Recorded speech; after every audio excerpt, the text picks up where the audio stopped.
Daniel Miller's life began in the gentle hush of a suburban town, where the streets were lined with maple trees and the days unfolded with predictable calm. His father's wisdom was ever present, a quiet refrain woven into the fabric of Daniel's childhood. Time is like sand in an hourglass. Once it slips through, you can never bring it back. These words echoed in the background of Daniel's youth, softly spoken over breakfast, repeated as he hurried out the door and tucked into bedtime stories. But like so many, Daniel let the wisdom wash over him without sinking in, believing that youth was an endless reservoir and that time, somehow, would always wait. As a teenager, Daniel was defined by his love of leisure.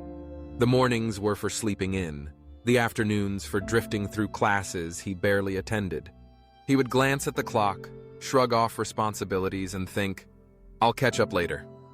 His friends joked about his talent for procrastination, and Daniel laughed along, never imagining that the minutes he squandered would one day weigh heavily on his heart. College offered new freedoms and fresh opportunities, but Daniel's habits followed him like a shadow. He was gifted, sharp-witted, and creative.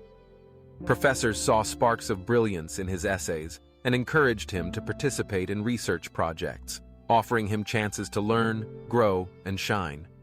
Yet, each invitation was met with delay.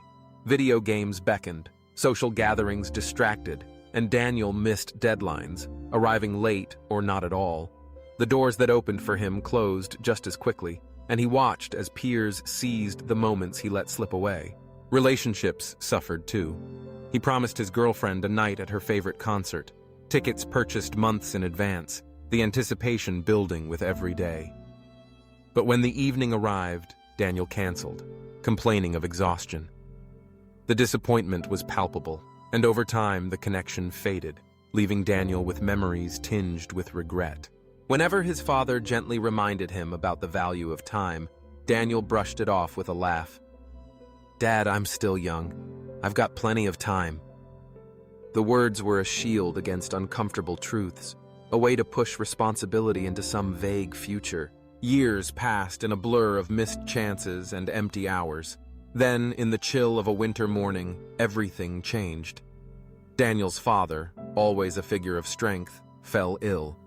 The illness was swift and merciless, and within months, he was gone.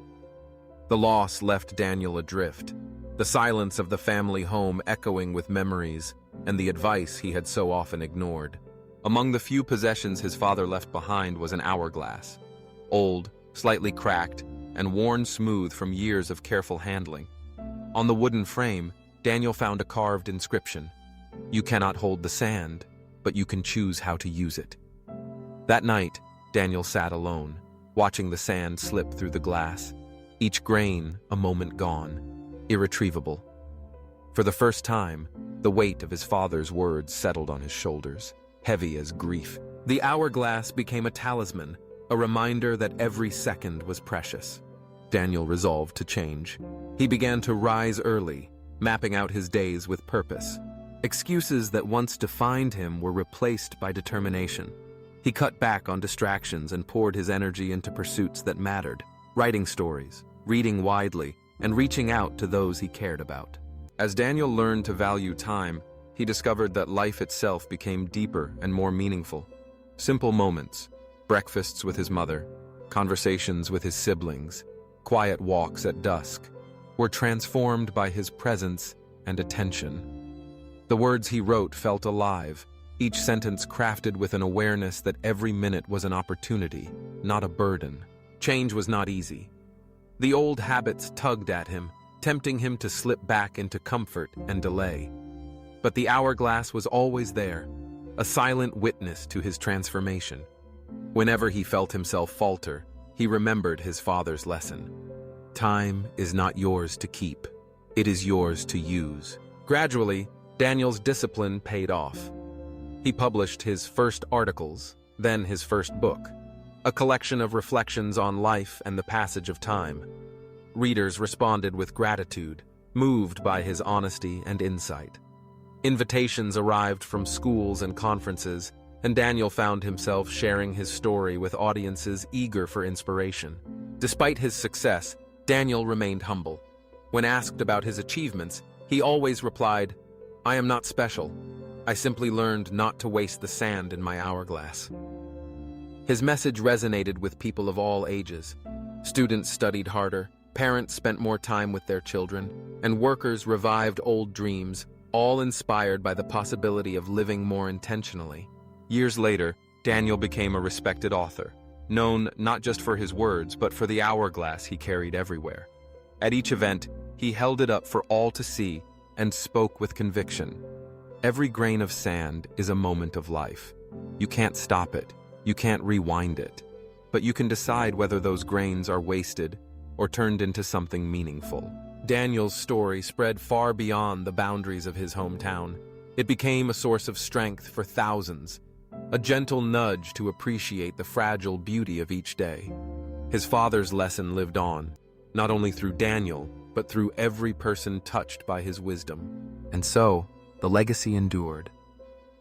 Time waits for no one. We cannot control how many years we are given, but we can shape the value of each day. Small choices, rising early, listening deeply, creating bravely, become the foundation of a life well lived. The greatest respect we can offer to life is to treasure the time we are given, to see each grain of sand for what it is, a gift, fleeting yet powerful. As you listen to Daniel's story, consider your own hourglass. Ask yourself, what am I doing with the sand in my hourglass right now? Because in the end, the legacy we leave is built not from the moments we wish we had, but from the moments we choose to make meaningful.